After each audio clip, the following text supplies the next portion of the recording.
Olá, sou o Uri, cofundador e CRO da Swap. Estou com o Fernando, CEO da Positivo Soluções de Pagamentos, para a gente conversar um pouquinho sobre essa intersecção entre o mercado de pagamentos, serviços financeiros e software de gestão. Bem-vindo, Fernando, é um prazer tê-lo aqui. Bom dia, início de feira aqui, a gente com toda a energia, tá lindo aqui o stand de vocês. Obrigado pelo convite. De vocês também. Bom, queria começar pelo começo, queria entender um pouquinho de você e das visões da Positivo sobre as principais tendências desse mercado de software de gestão. Sim, bom, a gente está muito próximo do ecossistema de software de gestão, em especial o software de gestão para o varejo, né, para o mundo físico, que é onde a gente se posiciona fornecendo os hardwares, as maquininhas. E está muito claro, em especial, a tendência de uso da inteligência artificial como forma geral, né, não só na operação, mas também no tratamento de dados, para geração de insights, enfim, o que parecia que era algo distante, nesse momento está claríssimo que as iniciativas concretas aparecem e já começam a revolucionar a experiência e a jornada. Muito legal. Essa questão de AI, inteligência artificial, ela tem sido muito debatida, mas ela também requer uma infraestrutura, né, para que seja possível. E a gente tem visto também um debate muito grande, um investimento muito grande ainda nesse cenário em cloud. Por outro lado, nem todo mundo que trabalha com software de gestão ainda está na cloud. Queria ouvir um pouco de você sobre cloud nesse contexto. Quais são as vantagens e por que ainda tem muitas empresas que não estão na cloud? Essa é uma pergunta assim, que a resposta dela ela pode ir de A a Z, porque tem vários motivos, né? Mas eu vou trazer algum tempero, muita brasilidade aqui do fato. Né? Primeiro, né, o ecossistema que eu lido, né, que é o ecossistema principalmente do ponto de venda, ele está muito baseado ainda no ambiente Windows. Né? Então, a cada 10 software house ou provedora de solução, a gente vai ter aí 9 que ainda está em ambiente Windows. E o ambiente Windows, ele traz todo o benefício de status quo, obviamente, de todo mundo está acostumado, mas ele traz um ambiente de helpdesk, necessidade de suporte muito maior. Né? Então tem um trade-off aqui. A gente tem investido muito nos ambientes do uso do Android, né? São dispositivos mais avançados, mais baratos, mais adequados à jornada. O Android nasceu para ser touch, né? Um exemplo básico para a gente trabalhar. Então acho que esse é um ponto para pensar muito. E não tem como pensar em Android sem você pensar em começar a desenvolver no cloud também como solução. Segunda brasilidade que eu trago, a gente está em meados do debate da reforma tributária e split payment. Né? É uma pauta que todo mundo está tangenciando de alguma forma, mas é uma pauta muito relevante. E também não dá para a gente falar no movimento do split payment da reforma tributária sem pensar em trazer o máximo, né, de persistência aí na solução, pensando em trabalhar no cloud, porque de fato a gente vai ter que conectar coisas que a gente não conectava até então, especialmente a stack tributária que vai ter que ser pensado. Então, acho que aqui fica um ponto que vai impactar, não é agora, né? Tem todo o cronograma da reforma, mas é algo que certamente vai trazer essa mudança. E o terceiro, mais relevante, puxando o tema da inteligência artificial, o processamento disso, os custos da inteligência artificial, globalmente já está claro que não estão se pagando ainda. Então, a transação está cara, está tudo está numa iniciativa que o mundo se encantou pela inteligência artificial, mas ainda está pensando como viabilizar a infraestrutura e o tamanho do processamento para trazer isso. E aí eu trago as novidades, né? Os equipamentos que a gente está trazendo, tanto em nível de processamento, armazenagem, foi homologado pelo Google, já pensando, né, nessa parceria com o Android, para ser dispositivos que têm a capacidade de suportar o Gemini, por exemplo. Né? A gente é agnóstico ao tipo de inteligência artificial, eu não estou com a bandeira de A ou B, mas obviamente quando eu falo no Android, eu tenho uma parceria com o Google bastante sólida e o Gemini está na stack de soluções deles. Por que eu trago isso? Muito do que você vai levar do ERP talvez não tenha necessidade desse processamento. Se numa primeira parte da resposta eu falo, poxa, tem que pensar, precisa ir para o cloud, na outra parte eu falo, vai ter sim um movimento do Edge, vai ser necessário esse movimento para coisas que não são tão dinâmicas, que necessitam da inteligência artificial, mas mais da parte generativa e evolutiva do que a necessidade da inteligência artificial generativa conectada o tempo todo. Então, posso dar exemplos aqui. Colocar um um equipamento de automação no ônibus. Será que a gente precisa do generativo conectado dentro de um ônibus? Não, mas a gente precisa do generativo. Como fazer esse trade-off entre o edge e o cloud é o que vai trazer os temperos. Então, obviamente, no mundo dos ERPs, eles vão ter que pensar o que é necessário de fato e como persistir e quando persistir. Do meu lado, com a Viper de hardware, estou mais preocupado em deixar tudo isso pronto, enable, porque eu sei que os movimentos acontecem em prazos mais longos. Então, eu tenho que pensar em hardwares que persistam no mercado em 5, 6 anos e não em hardwares que vão ser trocados a cada 1, 2 anos, que é a realidade do mundo Android, do mundo da mobilidade. Mas, para o ponto de venda, não pode ser a realidade, porque o empresário, o comerciante não vai reinvestir toda vez que precisa fazer isso. E é legal você tocar nesse ponto do investimento. Tem muito investimento em hardware, muito investimento em software, em novas tecnologias. E no final das contas, isso suporta as vontades do cliente na ponta. E se você erra, pode sair muito caro. O que você está vendo sobre essa vontade na ponta? O que os clientes estão buscando com tudo isso? Eu entendo o seguinte, o Brasil, na minha visão, ele é dividido em 2 Brasis importantes. O Brasil das capitais e regiões metropolitanas, onde a oferta é abundante, né? E esse consumidor ele fica com essa dúvida, né? E às vezes, quando você vai em segmentos específicos, dependendo da região do Brasil, você tem um indivíduo que desenvolveu um ecossistema, por exemplo, de padaria, sei lá, né?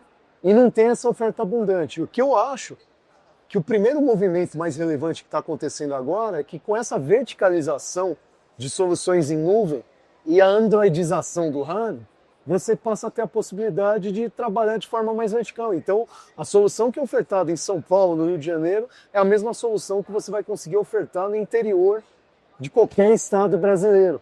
E isso traz realmente um tempero, uma inovação diferente. Porque, no fundo, o que o varejista comerciante busca é produtividade, solução, jornada frictionless, né? Uma jornada sem atrito. E ele não está muito preocupado com isso. Quer dizer, as prioridades hoje do varejista está muito mais voltada ao selinho, ao custo de capital, ao nível de endividamento, né? O desafio dele é grande, né? No Brasil, de verdade, que a gente vive, nesses batalhadores que são os varejistas. Então, a gente tenta, nesse momento, levar esse encantamento, essa transformação, de uma forma que ele nem perceba. Por isso que o Android passou a ser tão relevante, com pontas de preço aí 3, 4 vezes menores. Então, o que eu encorajo aqui o pessoal a olhar é a transformação está muito próxima. Seja aqui contigo, seja com a gente na Positivo, você consegue fazer transformações incríveis hoje com custos adequados, né? Não custa mais caro sonhar alto, né? É muito legal a gente olhar isso, porque é o que permite esse novo ambiente de integração. Dá muita flexibilidade, abre um caminho para inovação, sem ficar tendo que recomprar, trocar todo o parque. Perfeito. Né? É muito interessante. E isso está também conectado, né? Quando a gente fala de cloud, essas novas possibilidades, novos softwares, novos hardwares, também existe uma tendência que é cada uma dessas empresas, ao longo da jornada, ao longo da cadeia de valor, se tornar empresas de serviços financeiros. Né? Não só deixar tudo para os bancos, mas internalizar toda essa cadeia de valor para dentro de casa. Você acredita nessa tendência? Você acha que isso vai se materializar? Eu escutei uma frase um dia, eu não sei nem quem é o autor, me perdoe o autor por eu estar reproduzindo ela sem nem saber quem foi, mas ele falava assim, tudo acaba no fim. Só que o fim não é de final, de finalidade, mas fim de fintech. No final das contas, a evolução natural de todos os negócios, sem exceção, é que se torne de fato um serviço ou um produto financeiro. Nós, como fabricantes, não pensamos diferente, né? E a gente tem percebido em todos os movimentos, em especial dos movimentos de grandes redes e distribuição, né? Então, sejam grandes franqueadores de serviço, franqueadores de produto, né? As grandes redes de varejo, redes de produto Tier 1, não tem jeito, né? Todo mundo em algum momento vai precisar pensar como solução financeira, vai precisar combar isso dentro do core dela, né? E eu acho que vocês, melhor do que eu, vai poder contar aqui em qualquer solução adequada para fazer essa transformação como produto fim. E a dica que eu dou ninguém tem que sonhar em virar um banco. Não é isso o movimento de ser fintech. Né? Não é esse o movimento. O movimento é de você entender que ser banco é atribuir valores e atributos ao seu produto core que tornam o seu produto core ainda mais competitivo, ainda mais rentável. Então, é um ponto. A gente viu muita gente acertar nesse mercado, a gente viu muita gente errar nesse mercado. E, em geral, isso acontece quando a pessoa sonha, né, que nesse momento a maior rentabilidade dela vai ser no mercado financeiro, não é isso. Ela vai agregar um produto, um valor, uma proposta de valor tão vencedora que o produto dela vai se tornar mais rentável, vai criar lock-ins e proxies de competitividade contra a sua concorrência. O movimento não é novo, né? O que tem de novo são tecnologias como a que vocês, né, parceiros nossos aqui oferecem, são tecnologias novas que permitem ser implementado de uma forma mais simples, mais fluida, né? E antes, para você fazer um movimento como vocês propõem hoje no mercado, você demandaria um plano de 2, 3 anos, né? Desde o ponto de vista regulatório até o ponto de vista técnico. Hoje, você ali, quanto tempo hoje vocês demoram para colocar no ar um cliente? Muito pouco. Então, isso acho que encoraja. Isso permite com que as empresas testem, né?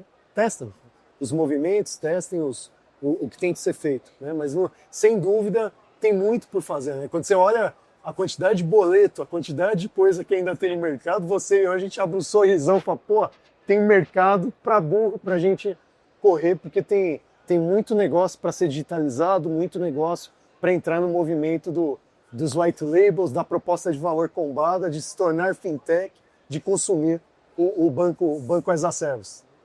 Exatamente.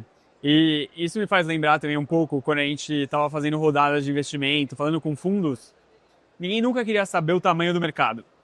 Porque era tão grande o mercado de pagamentos, serviços financeiros, que a gente pulava essa parte. O mercado é todo, né? Qual que é o tamanho do mercado? É o mercado inteiro. Tudo. É tudo. Fica até difícil. Por outro lado, isso gera até uma certa confusão de por onde começar, qual é o roadmap certo. E na tua visão, olhando para esse mercado, olhando para o varejo, qual que é o roadmap que você vê como mais lógico? Por onde entrar, como continuar? Eu vivi a vida para você me fazer essa pergunta, porque esse é o X da questão mais importante. Eu acho que você está certíssimo no posicionamento. O foco é que define sucesso, não adianta você querer apontar para todos os segmentos. Você começa a fazer isso e fala assim, eu quero fazer conta de banco de time de futebol, eu quero ir em distribuidor. Calma, né? O que eu falo é o seguinte, cada um tem que olhar para o seu próprio negócio e eu acho que o processo somado, isso Harvard vende como decoupling, né? Que é o processo de como desacoplar elos. Então, como que eu faria esse processo? Eu olharia o processo core da tua relação entre teu produto core e a distribuição que você tem, seja com seus vendedores, revendedores, redes, né? Cada qual vai ter um nome aqui, mas no fundo é como você distribui o teu produto, né? E você olharia para isso e você olharia que elos você tem naquele momento e que riscos você tem atrelado com proposta de valor. Quanto mais você conseguir desacoplar esses elos e criar um elo novo, criando uma proposta de valor que seja ganha-ganha, ou seja, você olha, eu diminuo meu risco e o teu elo da outra ponta diz, eu fiz mais com menos, eu paguei menos taxa, eu paguei menos juros, eu consegui captar um custo menor.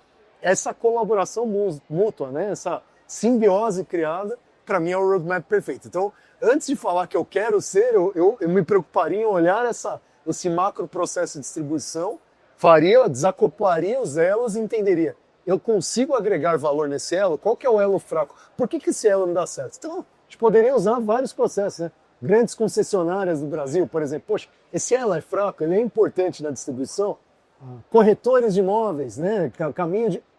Para qualquer negócio que a gente falasse, a gente teria que olhar. Agora, se você é capaz de criar um elo forte, eu acho que você está no caminho certo de procurar a sua app, de construir sua proposta de valor. Então, se você ainda não tem essa ideia, pensa mais um pouquinho.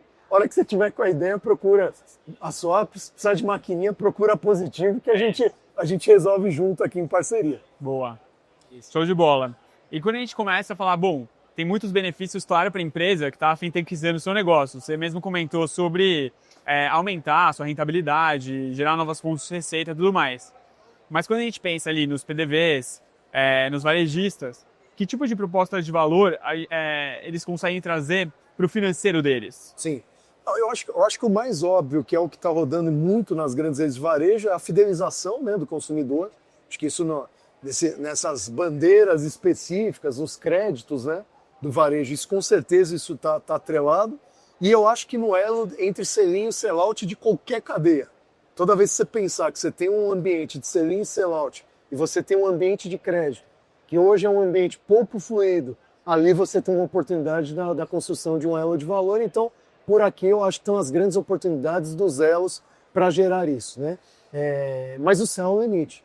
Cada segmento vai ter uma realidade e vai poder trazer uma proposta ainda mais disruptiva, né? Então, se a gente pegar esses dois cases que eu falei, é meio que óbvio, né? O feijão com arroz aplicado no movimento de fintechização. Dá para criar coisas mais disruptivas, dá para construir coisas melhores, né? Então, vou soltar uma aqui. Qualquer cadeia de valor que você tem a prestação de serviço secundária, com certeza você tem um elo para ser criado de como splitar esses pagamentos e otimizar tributos e eventualmente diminuir risco na desintermediação da relação financeira, né? Porra, ele falou bonito, mas o que é isso, né? Pô, um garçom em um restaurante não é um elo de prestação de serviço com provável desintermediação?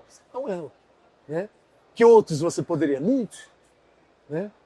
Redes de estética e beleza e distribuição de comissão para cabeleireiros e manicures? Não é elo.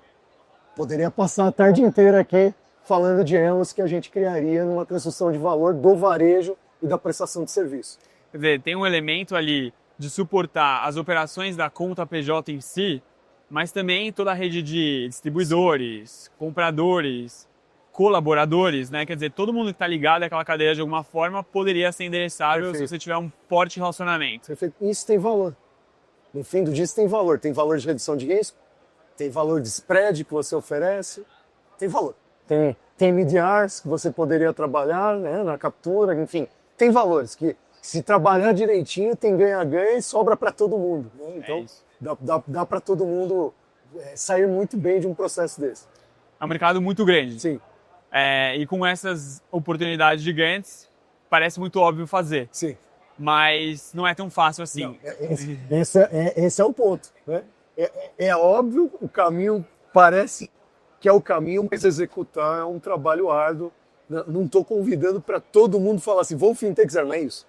Pensa, se planeja, porque operar é sério, né? Estava brincando um pouquinho aqui antes do podcast, né? A gente vive num país regulado, um país muito sério, né? O nosso Banco Central é um Banco Central sério. A gente tem que todo mundo trabalhar direitinho para construir um ecossistema forte e todo mundo ganhar na relação. E se errar, a gente pode garantir, não vou falar não na primeira pessoa, vou falar na primeira pessoa do plural, nós podemos garantir que não é um caminho fácil. Ele é fácil do ponto de vista tecnológico, porque nós estamos trabalhando para promover esse caminho tecnológico fácil. Mas operar, gerenciar risco, entender seu ecossistema e que novos tentáculos nascem a partir do movimento, porque são tentáculos novos, você não conhece o novo comportamento da operação. Você tem que estar muito atento, tem que ter gente dedicada, tem que ter estrutura dedicada, não morda isca, que isso aí vai ser o projeto de verão do vice-presidente de RH da empresa, do CFO, não é isso. A gente precisa realmente pensar que quando você entrar nesse movimento, você precisa dedicar uma estrutura e colocar muito foco para cuidar do jeito que precisa. Pensando em tudo, em processo, compliance, gestão de risco, tudo que tem no ambiente financeiro nasce a partir do movimento que você faz. Muito bacana você tocar nesse elemento de compliance, gestão de risco, fraude, porque acho que não dá para falar de pagamentos sem tocar esse assunto. Que dica que você dá, o que você tem visto de melhor prática para as empresas que conseguem gerenciar muito bem esse assunto? Eu entendo que tem uma resposta do ponto de vista tecnológico e tem uma resposta do ponto de vista comportamental, né? Uhum. Do ponto de vista tecnológico, que eu tenho para falar assim, está evoluindo muito rápido. Cada dia que passa, nós, enquanto ecossistema, estamos mais conectados e mais preparados a lidar com isso. Com o advento da inteligência artificial, então, todos os hubs, todos os data lakes estão sendo conectados, as bandeiras estão trabalhando muito forte nisso, os bancos adquirentes, tem o movimento do Open Bank também para ajudar. Enfim, tá melhor e tá muito mais fácil que era antes. Mas a verdade é o seguinte, quando você monta um ecossistema, você não pode esquecer que o ecossistema é teu. Você não pode esquecer que há 100 anos atrás, as pessoas não faziam tech, mas elas já faziam fim e faziam muito bem. E o ambiente de gerenciamento de risco não mudou absolutamente nada. Conheça seu ecossistema, Atribua risco baseado no comportamento do que você conhece, das relações que você tem no teu processo. Não terceirize isso. A gente vai ajudar como tecnologia, a gente vai trazer toda a tecnologia para você ser mais rápido e aprender mais rápido. Mas não terceirize o risco com ninguém, porque o risco é do teu negócio e você precisa ser dono disso. Então, não é à toa, né, que lá atrás, né, todo mundo que distribuía de alguma forma, né, sell-in, sell-out, dava crédito, né, aquele distribuidor do interior que fazia no pedaço de papel, ele já fazia isso com excelência e muito bem. Porque conhecer seu ecossistema é o grande segredo do risco e não mudou, né? Você vê, grandes bancos, os maiores bancos que a gente tem aqui, parceiros, né? Eles seguem mantendo carteiras de alto valor e de maior risco em quem? Um gerente de relacionamento, que é o cara que dá o veredito final na tomada de decisão. Porque seguimos sendo seres humanos, né? Eu brinquei com uma frase há uma semana atrás, isso foi super legal, né? O que nos torna mais humano no ambiente de inteligência artificial é a insegurança que nós temos dentro de nós. Ser inseguro é o que nos faz humanos. E esse ambiente que faz a gente crescer cada vez mais. O dia que a gente tiver certeza de tudo, realmente a inteligência artificial vai fazer tudo que a gente é capaz. Mas ela nunca vai ser insegura, ela não vai ter o que nós temos de bom. E essa intuição é que nos torna evoluindo, que faz você construir uma swap com a excelência que ela tem hoje. Obrigado. Né? É isso. Então, eu trago essa frase aqui praticamente encerrando, né, nosso bate-papo, que não terceirize risco. Pelo contrário, seja humano, construa boas relações, construa seu ecossistema. E conta com a gente. Que dependendo de tecnologia, a gente vai estar junto aqui provendo como ecossistema para suportar. Show de bola. E a gente vai contar com isso. E aí, aproveitando aqui a deixa para a gente fechar um pouco com futurologia, né? Claro. A gente vê muita transformação, as coisas estão muito dinâmicas, mas é muito interessante pensar nesse pace de transformação, como é que o mundo vai estar em 3, 5 anos. Olhando para esse horizonte, onde a gente vai parar nessa transformação e como você conecta a sua estratégia, a estratégia da Positivo com esse mundo novo? Sim. Assim, 5 anos, tá? Eu vou ser bem honesto que assim, é muito difícil enxergar 5 anos nesse momento. É um momento transformacional muito, muito dinâmico, né? Mas os 3 anos eu não tenho nem como fugir disso, porque quando eu desenvolvo hardwares, eu preciso pensar no horizonte mínimo para frente. Entre eu criar um hardware e ele estar aqui exposto hoje, ele demora 2, 3 anos de desenvolvimento para estar pronto, sólido, seguro, né? Então, é esse ponto.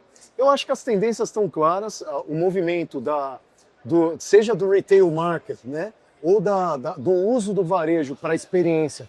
Acho que isso está tomado. O varejo não é mais uma máquina de venda, é uma máquina de suporte à venda, é uma máquina de criação de awareness, de experiência. Então, a gente sai daquela neura de produtividade e começa a pensar muito mais em jornada fluida. Se puder ser produtivo também, a gente faz, mas a prioridade é outra. A gente ser bom, bonito, acessível, inclusivo, né?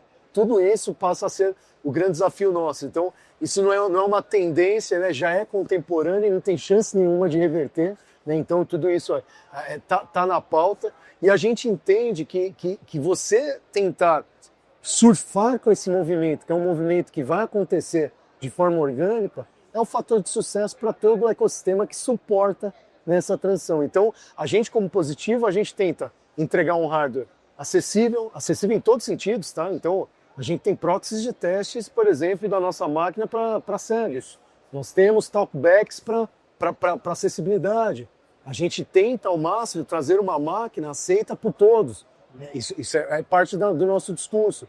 A gente pensa num hardware que suporte pelo menos 3 anos o que a gente está enxergando. A gente senta com o Google, a gente senta com a Microsoft, a gente senta com os principais players, todos os chipmakers, sem exceção, seja a Intel, a MediaTek, a Qualcomm, a gente senta com eles para debater o que vem com esse futuro. Nesse debate vem com o futuro, eles têm uma visão muito maior até, porque se a gente tem que pensar em 3, eles estão pensando em 7, né?